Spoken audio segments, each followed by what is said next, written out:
aj kusla má žaba. Voda v Košiciach je na mnohých miestach, ale voľakedy jej bolo ešte viac.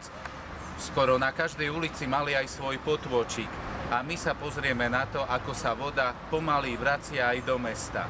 Voda bola ničivá v rámci povodní, ale inokedy zasa voda liečila. Už aj v stredoveku sme mali tu akési kúpele. No a my sa pozrieme na našej potulke aj na to, že máme v Košiciach Kunsthalle, prvú na Slovensku a jedinú nielen široko, ale aj ďaleko s vodným prvkom.